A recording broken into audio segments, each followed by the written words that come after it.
welcome back.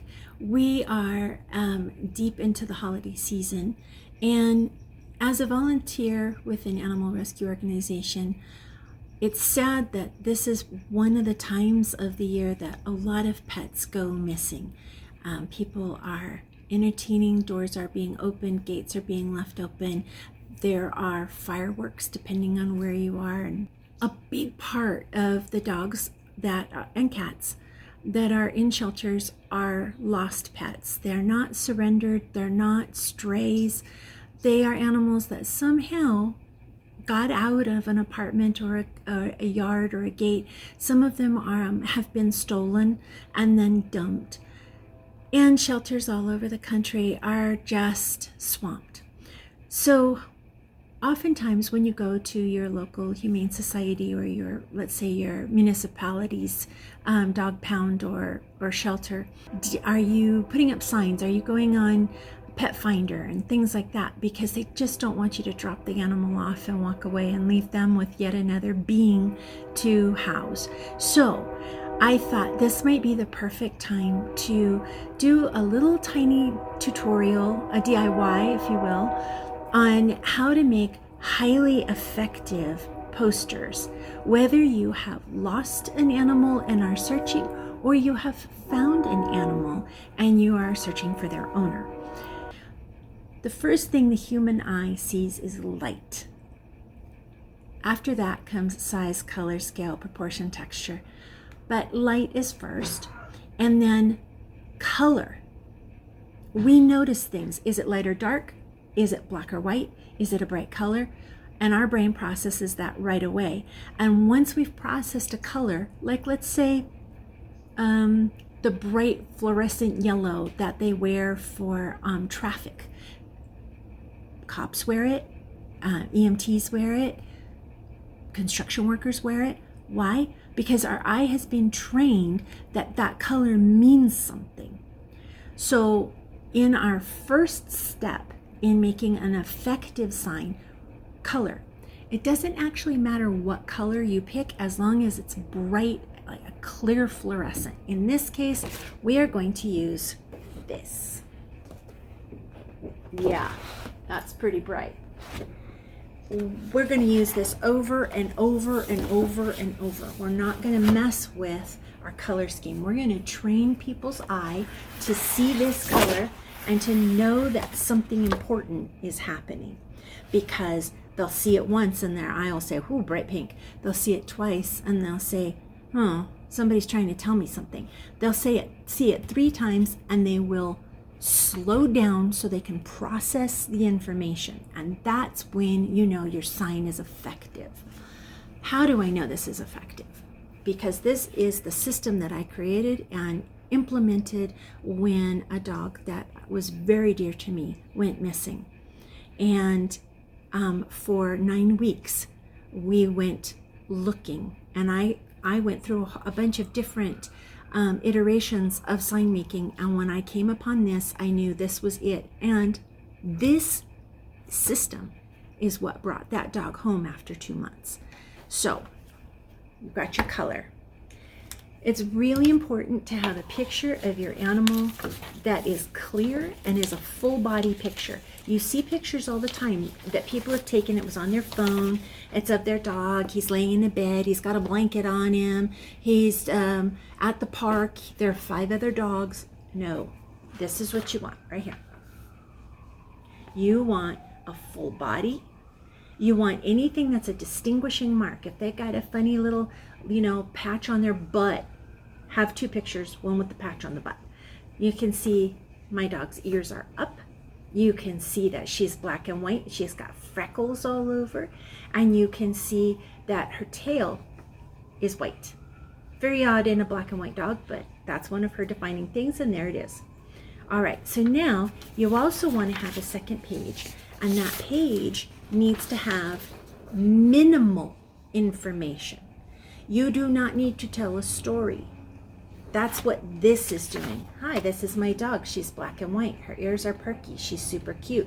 She probably won't come to you even if you know her name, but you could at least tell me where she is. That's what this does. What is it? It's a lost dog. How do you contact me? Right there. That's it. Now, you could have another one of these. You could print this on your computer. You can hand print it. It just needs to be big enough that a car driving by it sees it. You can have two of these. Another one could say reward, $500 or $2,000 or whatever your reward budget is. Now, about the time you get your signs up, there's going to be a freak rainstorm. That's how this works. So you're going to put it into one of these. These are the page protectors that you would use like in your notebook for keeping recipes or tests or whatever you use these for. This is what you want to do. You want to get this guy into like so. Now, freak rainstorm or not, your page is still protected. So now you're going to put all of, if you have 2 or 4 of these, you're going to put them into these page protectors. And you're going to have some nice protected, legible, visible signage for a couple of weeks before this starts to bleach out in the sun, at least here in Tucson. I mean, the sun's going to bleach this out in 2 weeks, let's be honest. Okay, here's what we've got so far. We have our lost dog, and we have our lost dog. We're just going to put those right here on this bright pink paper. If you have more than one sign, take them to the sides, like so. But if you have 2 signs, you're going to do this. You're going to leave this up and open. You're not going to tape over it, even though you just said, what about the rain? It won't affect it that much. So now you want to take and you want to tape these down so that you have secured signage. You don't want the wind to come along and rip these off the paper. The hardest part of this is really keeping the elements from destroying the pink paper. It can be done, but you're going to be checking your signs regularly. I'm going to show you how to do that. So you tape those down.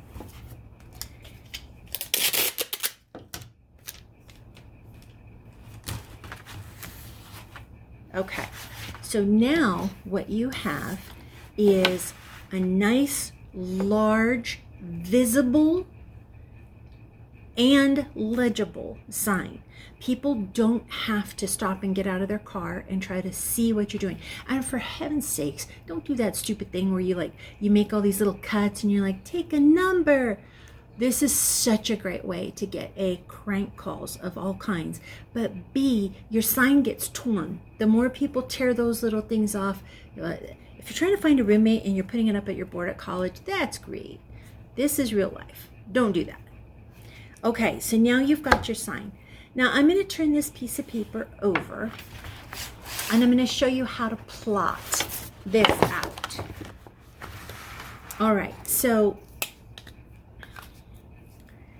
here's your neighborhood streets. Yep, good old-fashioned grid, right? And here, that's your neighborhood, and here is the big main street that comes through. All right. At each of these intersections in your little neighborhood is probably a stop sign. You may or may not have a lot of lampposts. If you live in a city like mine, we are a dark skies community. We don't have a tremendous amount of street lighting that goes on, except on the major streets. But we do have electrical poles. In my neighborhood, which is a historic district, we have beautiful old lamps that are absolutely ineffective for this. We have a couple of different kinds of parks where there are larger poles, larger electric poles. You may not put anything on a mailbox. That's against the law, and the minute you do, the mailman's going to rip that off and throw it on the ground. Just don't waste your time. But everywhere at an intersection that you have something, a lamppost, an electrical pole, maybe a large tree, you're going to want to put one of your signs. Now, let's say that you live right here. Okay, that's your house. And you're going to start in a spiral pattern. Be as tight and close to your house as possible. Find a big tree, something like that, and put one up. Then you're going to work out. So in our case, we're going to say this is our first spot right here from our house. It's let's say there's a big tree here. You're going to put one on that big tree. And then you're going to work in a spiral fashion like this.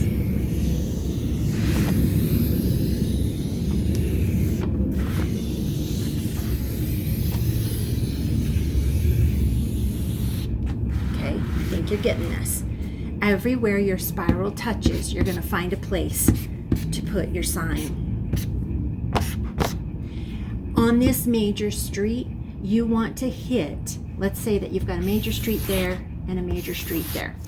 You want to hit that corner and that corner and that corner and that corner.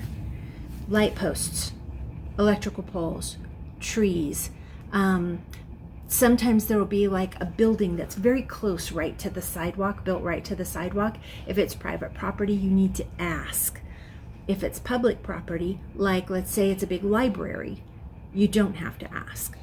You're going to want to put your signs up so that as a car comes down the road, they see it right here. And they saw it here, and they saw it here, and they saw it here. You get this? You're training the person in the car to look for your color. You're training their eye to say, oh, somebody's trying to tell me something important. I better pay attention to that color. This way, by the time they get to this right here, to this big intersection, and they're stopped at that light, they are reading what you have. They're looking at the picture of your dog, cat, monkey, ex-boyfriend, it doesn't matter. They're looking at that picture. Now we're going to go outside. I'm going to show you on a pole where to position and how to position.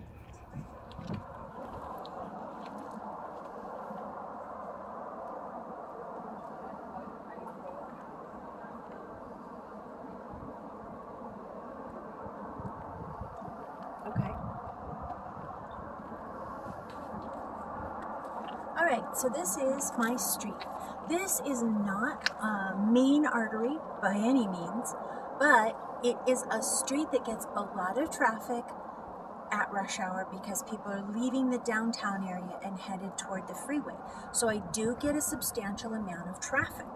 So I'm going to take my big, beautiful pink sign, and I am going to use this beautiful wooden electric pole as my first sign. This is making my spiral, okay? If this is my house, this is my first pole. So now I have to make a decision. This is how traffic flows. It goes this way and this way. So I'm going to put my sign on this side so that cars coming by can see it. Now, if you will, look at this truck right here. Look at the height of the person that would be in that front seat. Do you see that? I'm going to stand next to the truck so you can see it. Do you see? If I put this up here at my height like this, that person can't see because the roof of the car is there. So I need to put my sign where people in vehicles can see it. People who are walking can make all kinds of adjustments. People in a vehicle can't. So I'm going to put my sign right here. Now, for an old wooden pole like this, you've got many options. One would be thumbtacks. You can bring your drill and use some small screws. You can bring a nail and a little hammer and hammer these in. Oftentimes, you're going to find stuff on these old poles. This is just right here. So you can kind of start with what's available to you. Here's another one. Just a thumbtack. And I'm not actually going to depend on these little found pieces to keep my sign up. All I'm doing is stabilizing them with those two things. And Then I'm going to say, okay, Gorilla Tape. This stuff can get wet. It can bake in the sun. It can even withstand freezing temperatures. But you are never going to go wrong with this. Don't fall for duct tape or electrical tape. These won't stick to something like this. But Gorilla Tape is awesome. So you're going to take your sign. And remember what I said earlier about wind? Wind is really going to be your biggest enemy because it will tear the paper. So you want to make sure that you put your tape, you want to make sure you put your tape about, I don't know, 2 or 3 inches out from the edge, like so. You're going to come around and you're going to get that smooth and all the way around. Now, I'm not going to tape this because I want to take you to the next pole. But this is going to go down the sides here. It's going to go around the bottom. And you want to wrap all the way around the pole. Do not stop and expect that to hold for, more than 2 or 3 days. Also, this makes it harder to remove your sign. You're going to find that people are kind of jerks sometimes, actually, and they'll take your sign down. They'll put their sign over your sign. This is one of the things when you're policing your signs for however long you need to do this. Make sure that your signs are highly visible. Nobody has come along and stuck their cat sign on top of yours or their yard sale signs. Okay, so that's the first part. We've got it established that this Gorilla Tape is going to be your friend. This goes around wooden poles, metal poles, stucco buildings, siding, whatever it is you need this to stick to. You just want to make sure, like I said, that you're going to go all the way around. And look at my height. I'm 5'10". Look at where my height is. I don't have this up here at 6 feet high.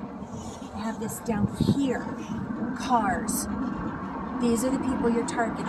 Okay, let's go across the street. I'm going to be on this side of the street. Cars are going to be coming this way. So of course, I'm going to flip-flop.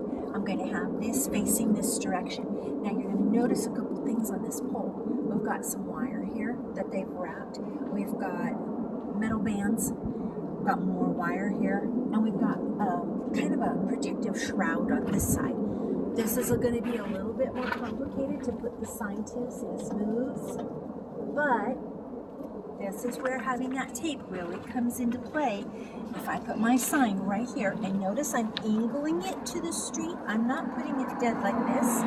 I'm saying, look, drivers, I'm training you to see this, so I want them to be able to see it. So this is going to go on from this angle, like so.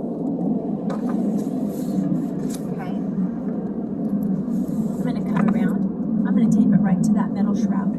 That's actually going to become my friend because it's going to help stabilize this over the wires. I'm not messing with anything. I'm not putting any kind of metal or I'm not screwing anything in that would mess with when the utility workers come to deal with whatever they're doing here. They'll probably just tear my sign down. But because I'm making my spiral, I know exactly where my signs are, and I'll come check on this one. All right, now let's find out, let's see. If there's, I wanted to use a tree to show you. Here we go. We'll use my neighbor's tree. A little bit more complex. Okay, so I've shown you using the corners or using the electrical poles. Here on the corner is a nice big pole, and I will utilize that pole to put a sign up. I would put that sign on this side. I've got this to deal with, I've got this to deal with. So I would put my sign right in like so. But on a small neighborhood street, oftentimes you don't have a big pole like that. What you have is something like this. You have a tree that has a fairly straight and visible trunk. Now look at how this color just pops out against that gray trunk. Anybody walking my neighborhood is going to see this, and I will make sure that I put up at least 6 of these just in the walking part of my neighborhood, because most of the times when pets go missing, they're found in 0.7 miles of their own home. But they get either turned around or scared, or some good Samaritan says, come on, get a drink of water, and the next thing you know, they're in somebody's backyard and you'll never see them. Every once in a while, it's not a good Samaritan. Sometimes people assume that if an animal is out wandering, that it's been abandoned, and they will say, okay, I'll keep it. And they won't ever put up signs. They won't put it on Pet Finder or Facebook or Instagram. Your dog is just, or your cat is just now going to be living with somebody new. So by putting these up in my neighborhood first, I'm ensuring that within a mile radius of my house in my neighborhood, I've done the maximum good. All right, so I would put this up. Again, you can see how the Gorilla Tape is the thing that's going to save the day. Because if I was trying to staple this to the tree, first of all, ow, and second of all, the wind would rip it right off. By using that Gorilla Tape, I cannot emphasize that enough. This is your friend no matter what surface you're putting it onto. And if you can wrap it, even better. Now there are 3 other things that have nothing to do really with the signage. One is immediately check with your local shelters. That means rescue groups, breed-specific rescue groups, humane societies, municipal organizations like county pounds. Some towns have a pound, some cities have their own specific animal site. Make sure that you are going on their website and that you are going in person. Walk the kennels, look for your dog, look for your cat. The people who run this, and trust me, I know this from firsthand experience, the people who are inputting information are absolutely overwhelmed. And it's real easy to look at a brown dog and go, yeah, that's a shepherd mix, when you know for a fact that your dog is part corgi and part heeler.